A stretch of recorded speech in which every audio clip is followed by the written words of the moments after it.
On the night of December 8th, 2025, Officer Nicholas Easley of the Centralia Police Department in Centralia, Illinois, responded to a call regarding an unconscious female lying in a ditch. Upon arrival, Officer Easley located the subject, later identified as Leanne Harding, lying on the ground. The interaction that followed was captured on officer body camera.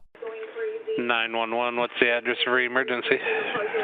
428 North Cherry Street. My boyfriend just went outside to take trash out, and there's a girl passed out or unconscious in the ditch in front of my house. Should we try to say something to her, but she's not responding? We don't even know who she is. Is she breathing? Yeah, was she breathing? I don't know. I can go out and check her. I mean, he said he walked up and yelled at her, but didn't say nothing. I don't know how to do CPR, so. Okay, let me know if she's breathing when you get there to her. Hello? Ma'am. I don't know. I don't think so. I don't know. Okay, I'll get help on the way. All right, thank you. You're welcome. Bye.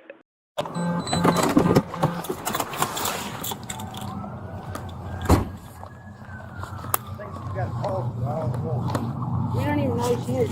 She wasn't here when we pulled up, but then he took trash out and she was here. And we've been here home for probably about 15 minutes tops. Okay. Looks like she's breathing. Yeah, it's here. Send it over. I don't know. It's food. Yeah, I'll do it.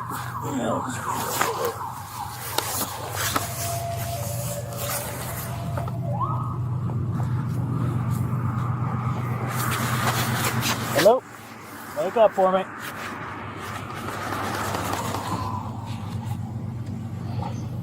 Yeah, she's breathing. She's just unconscious.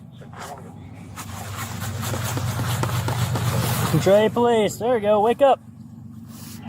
Wake up for me. Trey Police. Wake up.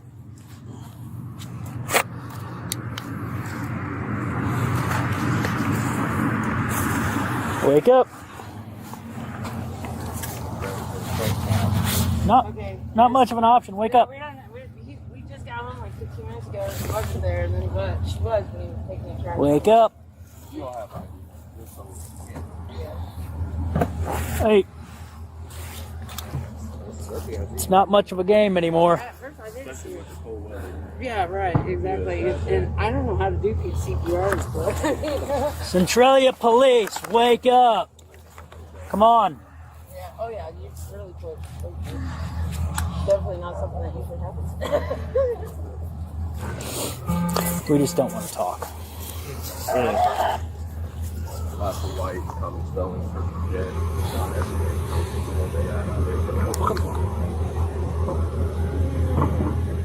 Was it good? She's rolled over and woke up like 4 times, just refuses to. Yeah. At least this time it wasn't what I usually call that. It's crazy. I don't know how she can sleep out here like that. I know. That's helpful. Yep. There is that one place up there with the city that homeless stuff like that. What the heck was that? Cool.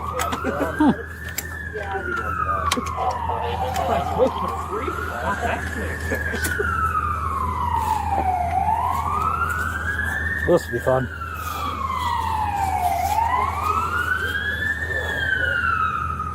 All right. Hey, that's a nice light you got right there. Pretty handy.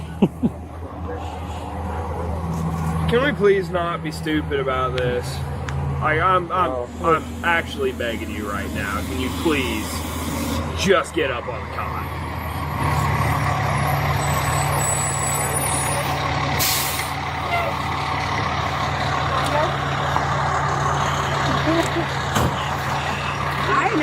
I know her face. I just can't think of the name. Pretty sure she used to work at Burger King. Hey! There we go. Yep, that's her. I just don't know her name. Get on stretch. Was. Oh yeah. Too bad. How are you? Found out Where's about home? it. Cool. I don't want where when you go. Well, you can't answer my questions, so therefore you must have an altered mental status and you have to go to the hospital. My boyfriend just... Well, that's... No, just leave me alone. I'm gonna walk home. Well, Okay, walk home. I want to leave you alone, but you got to answer questions. Okay, then let me just walk home.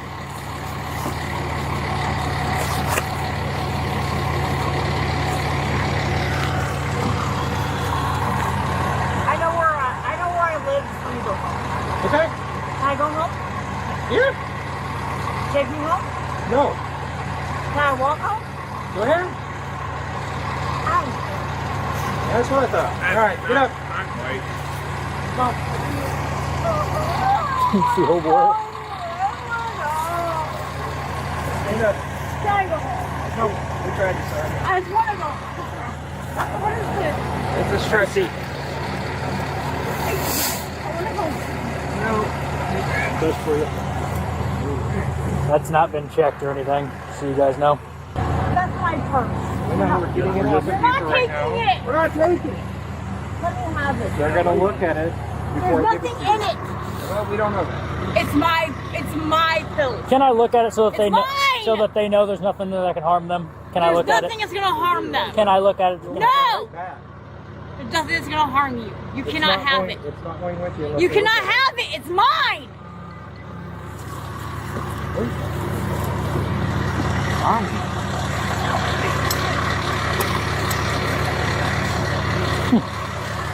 I tried.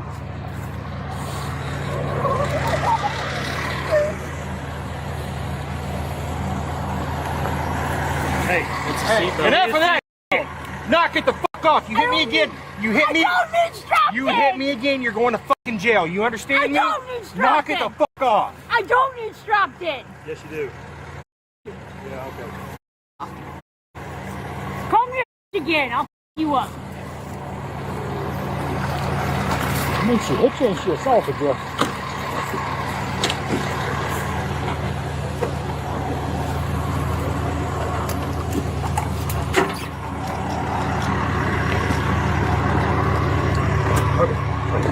I'm not joking. Let me go home.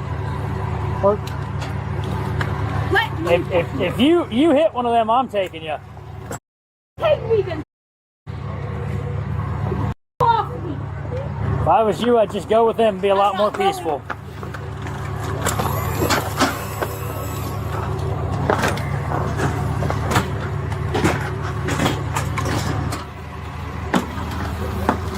Sit down. Sit down.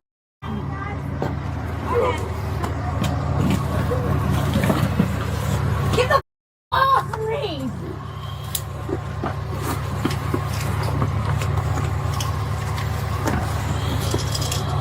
I'm not taking anything. It's mine.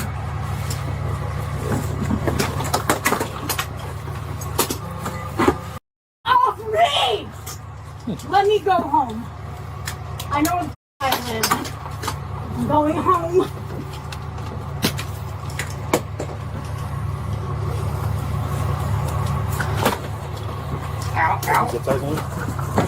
Knock it off. Choke me You don't again. bite people. He just bit. I didn't fight you. I don't got him on teeth.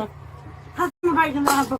You're going to jail. Cops now. Yep. You're going to go to jail. After Ms. Harding allegedly bites one of the EMTs while she's being loaded onto the ambulance, the officers announce that she's going to jail instead of the hospital, despite the fact that the EMS personnel had determined that she needed to be transported to the hospital for medical evaluation. As the Supreme Court explained in the 1989 case of Detention v. Winnebago County Department of Social Services, when the state takes an individual into custody and holds them against their will, the 14th Amendment's Due Process Clause imposes a duty to assume responsibility for the detainee's safety and general well-being. Well, building on that foundation, the 7th Circuit Court of Appeals, which has jurisdiction over Illinois, held in the 2018 case of Miranda v. County of Lake that a pretrial detainee who is denied or deprived of necessary medical care may bring a claim for a violation of the 14th Amendment, and that the governing question is whether the government's response, or lack thereof, to a known medical need was objectively unreasonable under the circumstances. Accordingly, if a court were to find that the officer's decision to redirect Ms. Harding Harding from hospital transport to a jail cell in the face of an existing EMS determination that she required medical care constituted an objectively unreasonable response to a known and serious medical need, well, then a 14th Amendment violation would likely be established. Not going to my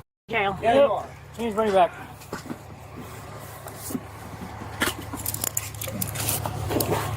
All right. Knock it off! You understand me? Stop! It's gonna be a real fucking long night for you. Stop! All right.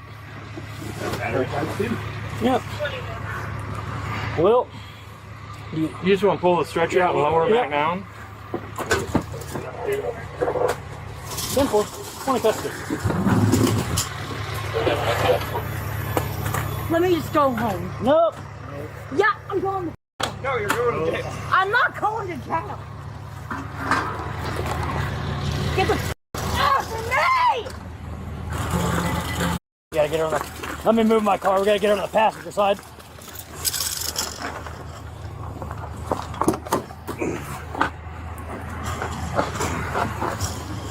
Left side.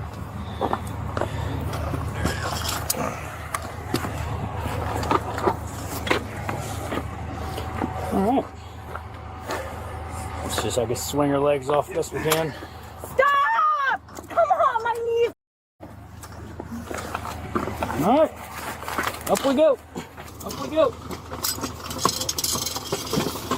You better stop trying to hit me. You understand me? You are not going to try to kick me.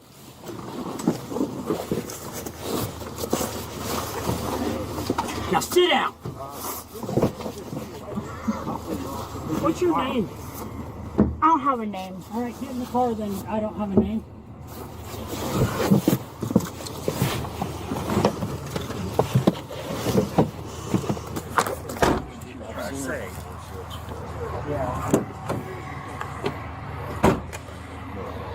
She said her name, did she not? So I know who she I see is. what you're saying now. I know who she is. Camera in and I never heard. No, I thought it was her at first. It's not her. You changed your mind, and I don't think she ever said it. She used But to I bet work. it's in there. She used to work at Burger King. I know who she is. Leanne Harding. That's it. That's it. Yep. Can we get a quick statement from one of you guys? Yeah. If you don't care. They would love to.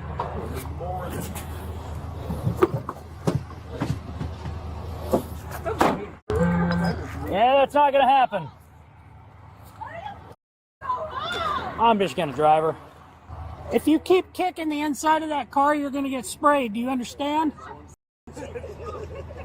I don't give a what you're doing. You damage that car, you're going to get sprayed.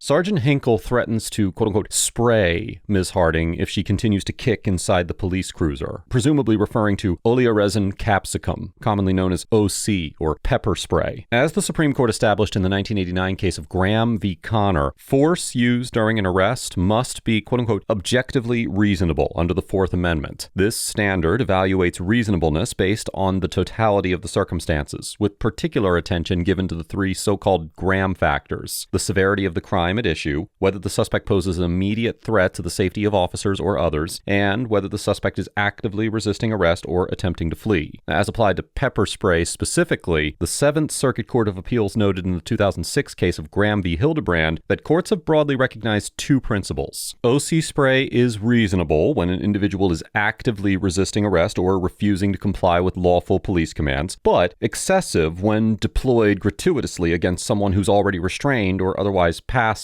Here, the threat was directed at Ms. Harding while she was handcuffed and secured in the rear of a patrol vehicle, with property damage to the cruiser offered as justification. Under this framework, a court could potentially find that deploying OC spray against a restrained detainee in those circumstances would constitute an objectively unreasonable use of force in violation of the Fourth Amendment. However, a court could also conclude that if Ms. Harding refused to stop kicking the inside of the vehicle, she was failing to comply with lawful police commands, and therefore that the deployment of OC spray to gain compliance would not be excessive. I know where the I live. I'm not. Come on! I'm not going to jail.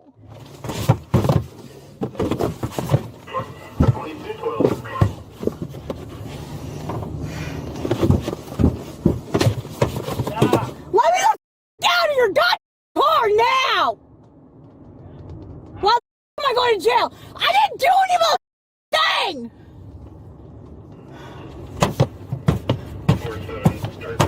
Let me out! Let me out!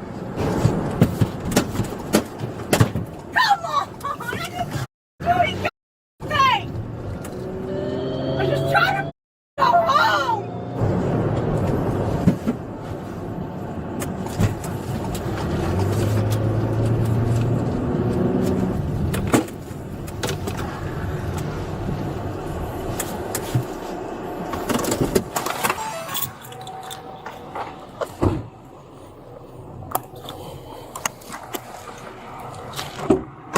Let's go. I'm going home.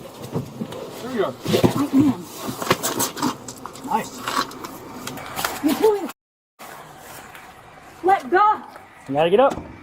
Hurting me. Stand up then. I can't. Act like an adult. Stand up. I can't. Sure you can. I have my hands behind my back. I didn't stand up. I'm helping you. No, you're not. You're pulling on my arm. That's not helping me get up.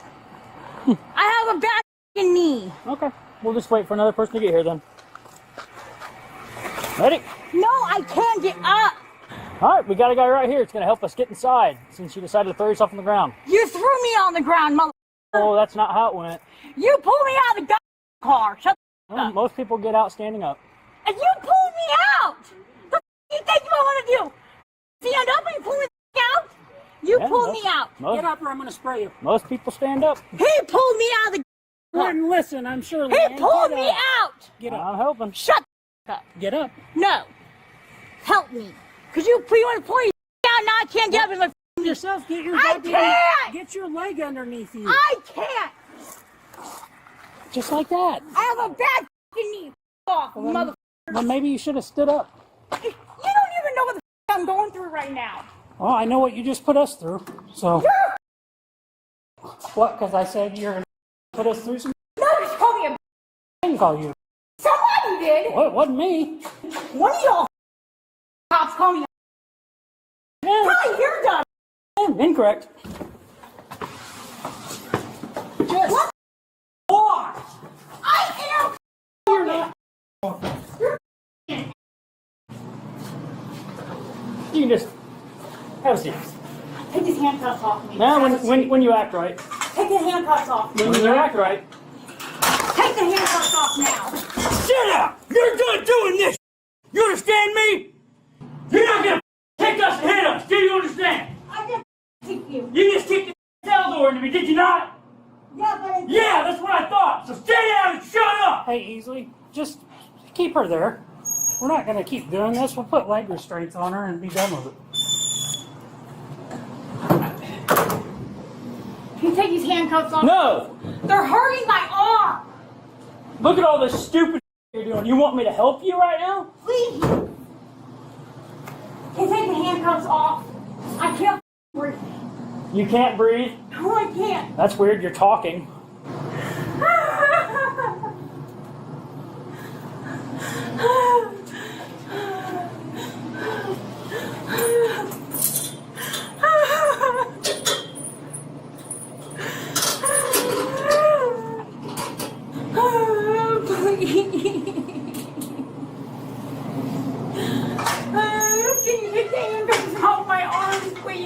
When you calm down and act right. I don't want any of my guys getting hurt.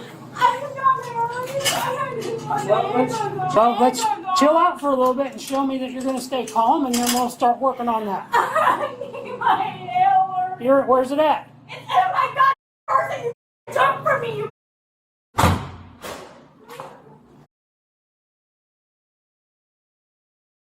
I'll make that deal with her first. You got asthma, Leanne? Huh? Is that what you got, or you got COPD? Leanne, which one do you have? COPD or asthma or both? I have asthma and attacks. Asthma Yes. and panic attacks? That's a bad combination when taking albuterol having panic attacks.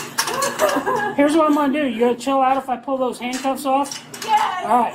And I'm going to give you your inhaler so you can do what you got to do. Can you stand up for me? No. You can't? Turn that way for me so I can get, whichever way so I can get to your cuffs. All right? You got to relax, though. Let go. Well, if you don't relax, you're going to make your breathing way worse. You know that. Right? Right? I'm dying. Deep breath and hold it. Yes, you can. Please. I know you can. Please. Relax.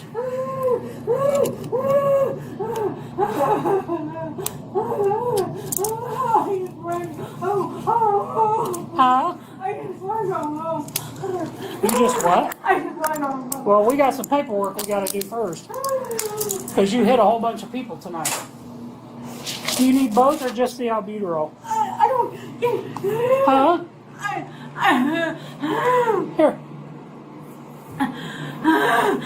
Do you need both of them or just albuterol? It's right here, babe. Do you need me to hit it for you? No. Okay. Is this the one? That's albuterol. Okay. And this is Symbicort. Okay. And this should be like you take once or twice a day.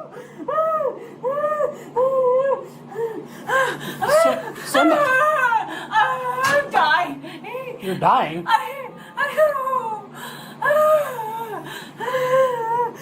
Hit your inhaler. You said you can't breathe. Well, it ain't going to get better until you do it, right?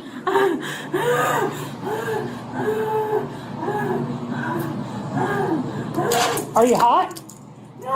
No? Well, either way, I got you out of handcuffs, so you got to take your coat off, okay? Okay. Hit your inhaler first, so get some relief there. There you go. How many are you supposed to do? 2 or 1? 2? 3? 4? That's a lot. There you go. Slow your breathing down.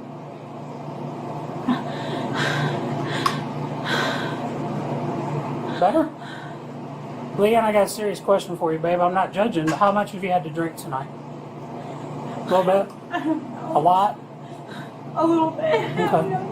Sergeant Hinkle questions Ms. Harding about how much alcohol she consumed. As the Supreme Court established in the 1966 case of Miranda v. Arizona, before initiating so-called custodial interrogation, law enforcement must advise a suspect of their so-called Miranda right, the Fifth Amendment right against self-incrimination, and the Sixth Amendment right to the assistance of counsel. There is no question that Ms. Harding was in custody at this point. She had been placed under arrest, transported to the police station in handcuffs, and was seated in a holding cell. Where the analysis becomes less straightforward is whether Sergeant Hinkle's questioning constituted so-called interrogation, which the Supreme Court defined in the 1980 case of Rhode Island v. Innis as any words or actions on the part of the police that the police should know are reasonably likely to elicit an incriminating response from the suspect. Critically, the court defined so-called incriminating response broadly to mean any response, whether inculpatory or exculpatory, that the prosecution may seek to introduce at trial. In defining the term broadly, the court recognized that the Fifth Amendment's protection against self-incrimination does not draw a line between statements that directly establish guilt and those that incrementally undermine a suspect's position, and that answers a suspect believes will help their case can just as easily be turned against them at trial to expose inconsistencies or imply guilt. Well, under that standard, Sergeant Hinkle's question about Ms. Harding's alcohol consumption that evening falls squarely within the definition of interrogation. A prosecutor could use her answers to establish her state at the time of the incident, to challenge her credibility, or to undermine any account she might later offer in her defense. Accordingly, a court evaluating the exchange between Sergeant Hinkle and Ms. Harding would likely find that custodial interrogation was underway, and that Miranda warnings were required to have been given within a reasonable time before that questioning began. You've never been like this towards me, so I don't understand that I can smell alcohol. That's why I'm asking. I know. I have a broken knee, and I was just trying to go home, and I don't know what happened. We found you passed out in a ditch. I don't know. Where were you coming from? Where was my boyfriend? Okay. He went home, and Who you seeing now? I'm not going to tell you that. Okay. Because I don't want him to be in trouble. But Well, I never said he was going to be in trouble. We're just trying to figure out if something happened or if you just passed out. Or... He left and went home. We had an argument. He went home. And I was just going to go home. And I don't know what happened after that. Did he hit you or something? No, he didn't touch me. Like, Okay. we just had an argument. And I went home. And I don't. Well, yeah, chill out. You were just calm. I don't even know. Like, Just chill. I don't even think I had that much to drink. Okay. Well, I've never seen you like this towards me. I don't even know. I've seen you worked up before, but I've never seen you like this. Right? So that's why I'm asking. I think the last time this happened, you were at my ex's house when he put his hands on me. Which was where at? I was just trying to go home because my boyfriend went home and then I was just trying to walk home. So you were by I don't know yourself? what happened. You were by yourself? Yeah, I was just gonna try to walk home because I just fell there and I know. Where's home at now? I don't know what you were doing in the 400 block in North Cherry unless you came across... I was walking home. Like, my boyfriend lives on College Street. I was walking around and I was gonna go home. I just walked around so I could go home. That's all I did. Okay. I walked with him to his uncle's house on College, and then I walked around onto Cherry Street, and then I was just gonna go home, and I guess I just fell and passed out. I don't know what happened. That's why I was asking how much you drank, if it was enough to cause you to pass out, you think, or... You know I what I don't mean? know. I had quite a bit. I'll Okay. tell you that. I'm just And gonna I would agree that's probably what's doing it, but... Go ahead and put your jacket off for me since you out of handcuffs. I can't leave your jacket on you, okay?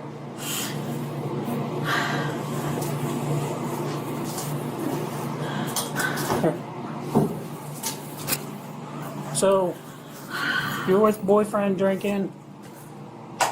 Did you stop by his house when you left Irmers, or just kind I of walked him home. walked him home, and then you were walking home by And yourself? I was gonna walk home myself, and then I guess I was passed out. I don't know. All right. You got anything else in your pockets, Leanne? My vape. I don't know where my phone is. It's probably in your bag. We'll get No, I stuck my phone in my pocket right here. We probably took it off of you and put it in your No, bag. I don't think you did. Here, Can babe. you find it for me? Yes, that's what I'm going to do, but I got to have that. Can you hand me your little headband thingy there? My head hurts. I can get it. You want me to get it? Yeah. All right. Can I have my phone? Yeah, I'm going to look for it.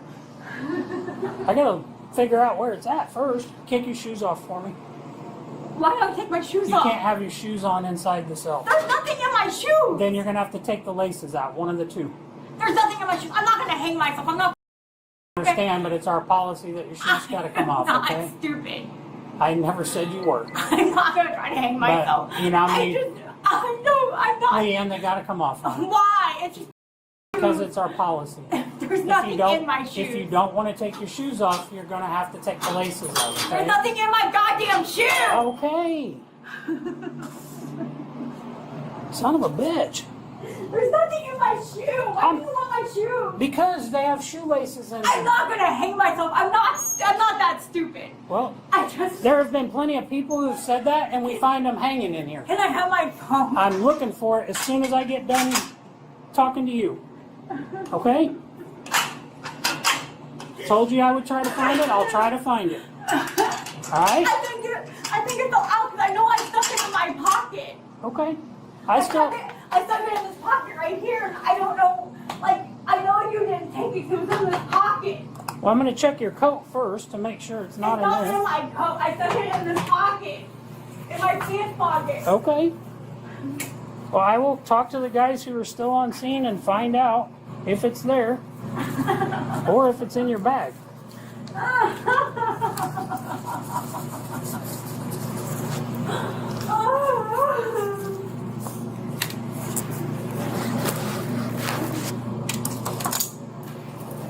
Give me a second, all right? I just want to go home. Although the arrest report indicated that Ms. Harding would be charged with 2 counts of aggravated battery to a peace officer, 2 counts of aggravated battery to an EMT, and a misdemeanor count of resisting, 6 felony charges were ultimately filed: 3 counts of aggravated battery to a peace officer and 3 counts of aggravated battery to an EMT. On January 13th, 2026, Ms. Harding pleaded guilty to 1 count of aggravated battery to a peace officer and 1 count of aggravated battery to an EMT, with the remaining 4 counts dismissed as the result of a negotiated plea agreement. She was sentenced to 2 years of probation, which included mandatory drug and alcohol treatment, and was ordered to pay a fine. Overall, Officer Easley and Sergeant Hinkle get an F for redirecting a medically vulnerable detainee from hospital transport to a jail cell without any alternative medical arrangement, threatening to deploy pepper spray against a restrained detainee, and engaging in a pattern of force and threatened force throughout the encounter that appeared to aim at achieving submission through intimidation rather than managing a legitimate safety threat. As we discussed earlier in this episode, the Due Process Clause imposes an affirmative duty on police officers to attend to the medical needs of individuals they take into custody. Here, EMS had already made a medical determination that Ms. Harding required hospital transport before she was redirected to a patrol vehicle, and nothing in what we saw suggests that determination was revisited or that any alternative care was arranged. Now, in addition to Sergeant Hinkle's repeated and legally questionable threats to deploy pepper spray, Officer Easley resorted to physical force on multiple occasions in a manner that was alarming in its intensity and appeared calculated to compel submission through fear. You better try to hit me. You understand me? You are not going to try to kick me.